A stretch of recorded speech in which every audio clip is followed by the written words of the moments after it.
Estamos a discutir a problemática os desafios da urbanização e redução da pobreza. Portanto, como deve saber, as cidades hoje são aquilo que em inglês se diz engines of growth, portanto, são os motores do crescimento econômico e tem havido uma grande migração, portanto, saindo das zonas rurais para as cidades. Portanto, nós estávamos aqui a tentar reposicionar as próprias políticas do Banco Mundial, porque nós achamos que as cidades devem ser o epicentro das políticas de desenvolvimento.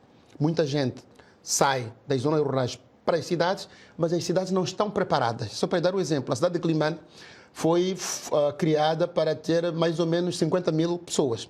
Hoje temos cerca de entre 400 a 500 mil pessoas. Isso é um desafio para vocês. É um desafio. E uma pesquisa que estamos a fazer com a Universidade Nova de Lisboa, portanto, com a Faculdade de Business e Economia, nós constatamos que, por mês, entram na cidade de Quelimane 2.000 novas pessoas. Imagina o que isso significa daqui a 5, 10 anos. Nós estamos com uma taxa de fertilidade e de natalidade, digamos assim, de 3,5%. Portanto, em Moçambique, a cidade de Quelimane e a cidade de Tete são as cidades que mais estão a crescer. Nos últimos 10 anos, a cidade de Quelimane duplicou. Passamos de 250 mil habitantes para cerca de 500 mil habitantes. Portanto, é um desafio tremendo. E se nós não estivermos preparados para receber essas pessoas, para encaminhá-las, para sabermos onde elas estão e podermos traçar políticas públicas que respondam a esse desafio, então será uma bomba relógio. Teremos uma crise. O que é que atrai as pessoas a Quelimane? Há dois fatores. Acho que é um ajusante e o outro amontante. O primeiro é porque, infelizmente, nos últimos 50 anos, as políticas de desenvolvimento do partido no poder falharam redondamente. As zonas rurais não estão a crescer do ponto de vista econômico. Isto cria uma pressão e faz com que os jovens procurem alternativas. E as cidades atraem as pessoas e os jovens que estão nas zonas rurais. Um segundo aspecto é o facto de as cidades representarem a única esperança. Portanto, as cidades têm estado a crescer, são vistas como uma alternativa ao processo de desenvolvimento e daí, portanto, há uma relação de causa e efeito. Quando um lado não há crescimento e no outro parece haver, mesmo que não haja, mas é um fascínio. A cidade sempre foi um fascínio, quer para a juventude, quer para a população em geral. Então, essa migração rural, urbana, é um fator fundamental que deve ser compreendido. E é preciso que tanto aqueles que estão na zona rural como aqueles que estão na zona urbana e aqueles que tomam políticas, aqueles que distribuem os orçamentos, aqueles que decidem o que é que deve ser feito, compreendam o impacto desta migração. Já vamos falar sobre orçamentos e financiamentos mais à frente. Agora, gostava de lhe perguntar ou de falar consigo sobre a sua ausência de Quelimane. É um tema muito debatido, inclusive o partido no poder, a Frelimo, já sugeriu a sua destituição do cargo de presidente de Quelimane, alegando que o senhor nunca está presente em Quelimane. Como é que justifica a sua ausência? Mayra, eu sinto-me orgulhoso. Ainda hoje é dia 3 de fevereiro, dia dos heróis moçambicanos, de que a acusação que é feita a mim também foi feita recorrentemente a Eduardo Mondlane, que foi o fundador da Frelimo. Era acusado de que ele não parava em Dar es Salaam, que andava pelo mundo. É porque eu e Eduardo Mondlane... Que compara-se a Eduardo Mondlane? Nós temos a mesma preocupação, que é angariar recursos para podermos exercer efetivamente as funções que nós temos. Tem tido sucesso? O presidente Joaquim Chissano também era acusado de ter um gabinete aéreo. E alguns até costumam gozar, dizendo que o presidente Chissano, em vez de deixar o gabinete aéreo com Guebuza ou com Nhusse, deixou com o Araújo. E eu aceito. Eu acho que herdei do presidente Chissano esse gabinete aéreo. Mas é por uma causa justa. E, felizmente, os munícipes de Quelimane, aqueles que votam em mim, compreendem e até me encorajam a continuar neste caminho. São poucos municípios de Quelimane que são convidados para uma mesa com o presidente do Banco Mundial. Agora que estamos a falar, está em Quelimane o embaixador dos Estados Unidos da América, o presidente do Millennium Challenge, o vice-presidente do Millennium Challenge Account e outros altos estão lá agora. Estão em Quelimane. Agora que nós estamos a falar, eles estão lá. Esta semana não toda sendo recebidos pelo presidente do município, como é que isso está tudo pega? Sincronizado, coordenado e planificado. Portanto, nós estamos em contacto direto tanto com o embaixador como com os outros e eles sabiam que eu vinha para cá preparamos, aquilo que era preciso está a funcionar. Falou que sai, como saía Mondlane, para... Como saía Chissano, para resolver os problemas de Moçambique. E como é que têm sido resolvidos os problemas do município de Quelimane com essas suas saídas? Tem saído angariando recursos. Pode-nos dar exemplos? Tirando o nome de Quelimane do buraco. Quem falava de Quelimane? Achas que se o anterior presidente do município de Quelimane estivesse em Washington, estaria aqui nesta entrevista? Não sabemos. Estou aqui porque o nome de Quelimane é conhecido. E quando vou para a Alemanha, também sou convidado para a Deutsche Welle. Quando vou para a Inglaterra, estou na BBC. A fazer o quê? A lançar o nome de Quelimane. É como um namoro. Mas não respondeu à minha pergunta. Não respondeu à Mayra, minha pergunta. tu não podes namorar com uma pessoa que tu não conheces. Ou podes. Não respondeu à minha pergunta. A minha pergunta pergunta? Os municípios de Quelimane estão ou não a ver os benefícios dessas suas saídas, desses recursos? E pode-nos dar exemplos? Nós agora, por exemplo, nós temos dois projetos. Dois projetos do Banco Mundial. Financiado pela primeira vez. Nós conseguimos convencer o Banco Mundial para financiar a área do saneamento. Levou-nos 10 anos. Acredite, Mayra, 10 anos a convencer o Banco Mundial a apostar na área do financiamento como uma área que iria contribuir para o desenvolvimento. E Quelimane tem problemas graves. Quelimane foi construído num pântano. Tem problemas graves de saneamento. Quando eu assumi a liderança da cidade de Quelimane, todos os anos, Mayra, repito, todos os anos, Quelimane tinha cólera. Hoje Quelimane já não tem cólera.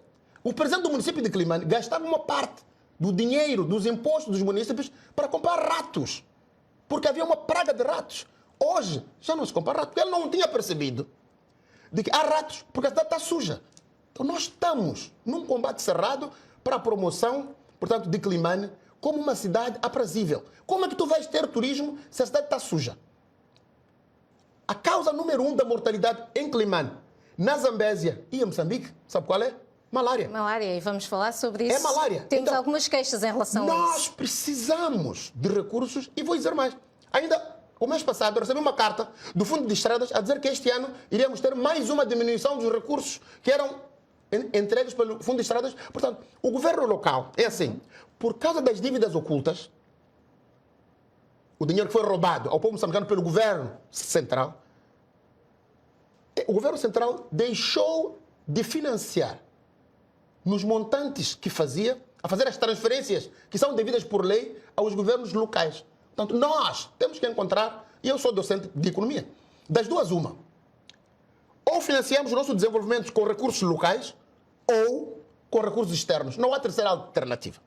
E o que se passa é que a província da Zambésia, durante os últimos 50 anos, não houve investimentos. E por causa da guerra dos 16 anos, o setor produtivo da Zambésia, e repito, a província da Zambésia produzia cerca de 35% do produto interno bruto de Moçambique. E o que acontece? Com a guerra e com a má gestão por causa da política descentralizada do marxismo-leninismo, a economia da Zambésia ficou destruída. Nós não temos produção de riqueza que iria financiar o tal desenvolvimento endógeno.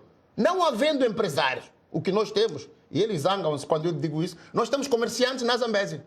Temos poucos empresários. Se calhar o senhor Inúcio Ismael deve ser um dos poucos empresários. Porque para mim, empresário é aquele que mete uma matéria-prima na sua fábrica e sai um outro produto. Transforma. Sim. E cria riqueza. A maior parte daqueles que nós temos em Quelimane e na Zambésia compram e vendem. Traders em Estamos a falar de trocas comerciais. Portanto, são comerciantes. Ora, se nós não optássemos pelo financiamento externo, teríamos que pôr uma pressão e aumentar os impostos aos já falidos empresários que nós temos. E isso criaria uma revolta. Então, nós estamos a cobrar impostos, o mínimo possível.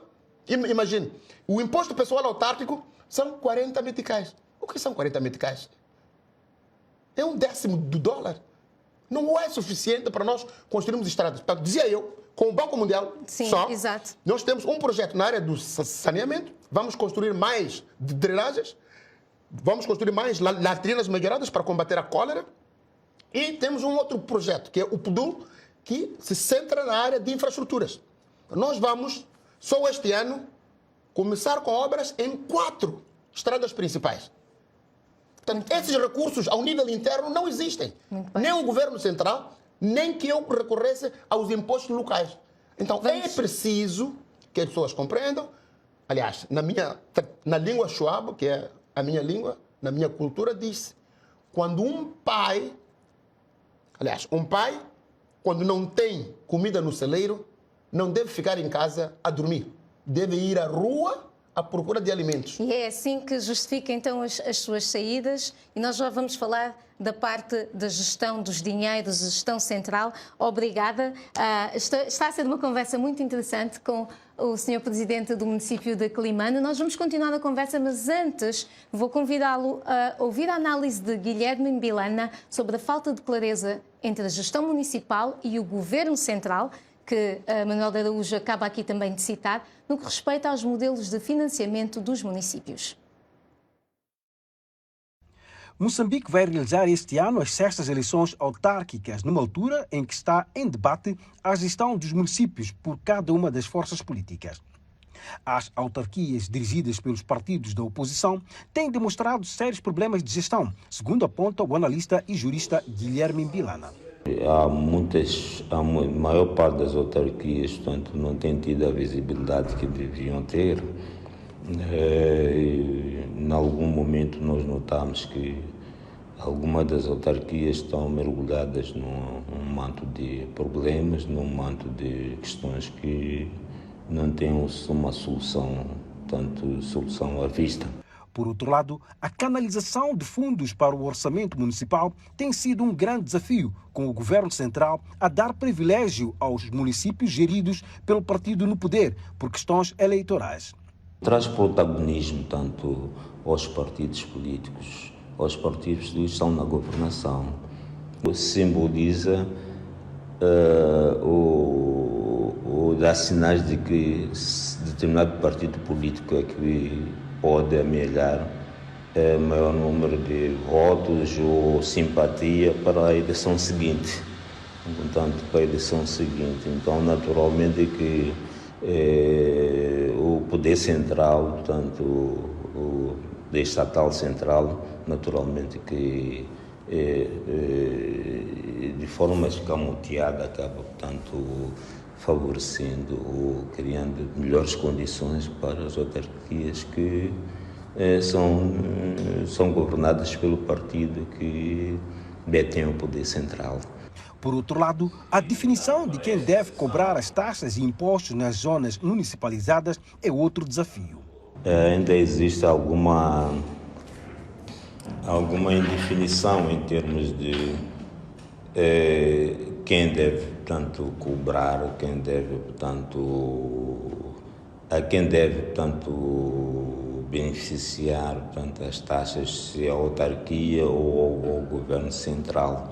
O governo moçambicano aprovou no ano passado 12 novos municípios, elevando para 65 o número de autarquias ao nível nacional. De Maputo, Alfredo Júnior para a Voz da América.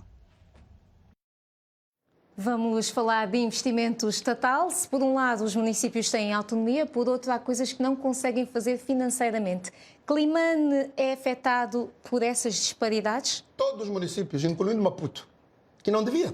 O grande problema que nós temos é um problema que Moçambique, algumas instituições em Moçambique ainda funcionam como se estivéssemos na era monopartidária. Portanto, o sistema tributário que está em funcionamento é um sistema tributário inspirado num regime de economia centralmente planificada, marxista-leninista. Portanto, este, para mim, é o problema de fundo. Moçambique precisa de uma revolução tributária e, também poderia dizer, de uma revolução fiscal. Porque os recursos que os municípios produzem hoje são suficientes para eles serem autossuficientes. Mas esse dinheiro é canalizado para Maputo. Depois Maputo, de acordo com aquilo que o doutor Mbilana, que é um grande amigo, já agora o saúdo, disse de forma clara e inequívoca, redistribui esses recursos que vêm dos municípios de forma partidarizada. O município de Maputo, o município de Nacala, olha, o município de Nacala este ano não conseguiu pagar salários. Não faz sentido. Um dos maiores portos de Moçambique é o porto de Nacala. Se cada caminhão que entrasse em Nacala pagasse um valor ao município, se cada barco que atraca no porto de Nacala pagasse um valor, se cada avião que a terra no Porto de Nacala fosse para o município, aquele município jamais teria problema de tesouraria. Mas hoje nem salários consegue pagar. Hoje, vou dar um exemplo. Ontem eu fui a Nova York e quando me deram a fatura do hotel, eu vi, há duas taxas que eu te paguei. Uma vai para o município, aliás, duas vão para o município e duas vão para o Estado, então, para o governo federal. Em Moçambique, nós não temos esse tipo de recursos. Como é que vamos financiar os municípios? Então, e nós esquecemos uma coisa. A autonomia é um princípio constitucional. A descentralização é um princípio... Está na Constituição da República, são mandatários. Portanto, além... Nós temos, teoricamente, uma autonomia, mas de facto, de iure, mas de facto não está lá a autonomia. Ou seja, o que acontece em Moçambique com a descentralização é que a Assembleia da República estabelece o quadro constitucional, dá poder às autarquias durante o dia e à noite o governo, sorrateiramente, com a mão esquerda, retira essa mesma autonomia e esses poderes que a Assembleia da República deu. Para quê? Para fragilizar. Aliás, hoje, o jornal que saiu, o maior jornal semanal, que é o Savana, tem na sua capa uma entrevista do professor Dr. Lourenço do Rosário. E ele diz, está claramente, e essa é a capa, de que a Frelimo tem problemas em lidar com o governo local. Ele não podia estar mais certo do que aquilo. Aliás, como é que se resolve? Ele até está a ser democrático. Como é que se resolve a autonomia para Climane, por exemplo, instituir novas taxas, arranjar formas localmente a nível da legislação financeira? Teoricamente, sim. Mas na prática, não nos permitem que a gente faça isso. Porque, a seguir, o governo central, como um polícia mau, está lá para controlar. Vem buscar. A tutela administrativa é abusada. Portanto, as taxas que Climane recolhe têm que ser depois enviadas para cima, para o governo central, para depois... Há algumas taxas que nós recolhemos e gerimos. Por exemplo, o imposto pessoal autárquico. Mas são 40 meticais por cada pessoa. Temos, por exemplo, o IPA, que é o imposto pessoal autárquico. E temos o IPRA, que é, portanto, o imposto de propriedades. Temos as taxas dos mercados. Mas isso dá só para fazer as despesas. Não dá para fazer investimentos. A cidade de Climane precisa de fazer investimentos estruturais. Porque durante 50 anos da governação da Frelimo não recebeu... A província da Zambésia, nós fomos punidos porque votamos sempre na oposição, na RNAM. Então, o primeiro investimento que vai ser feito desde 1975, desde que o Moçambique ficou independente, é este do Millennium Challenge Account.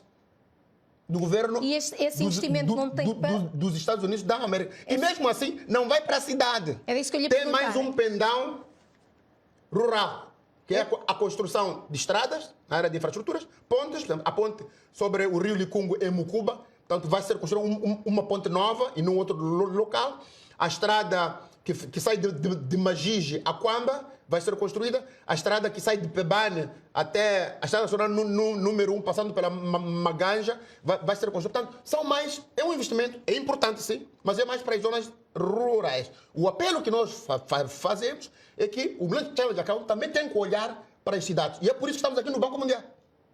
Viemos falar com o dono. Eu prefiro falar com o dono, não com o cão.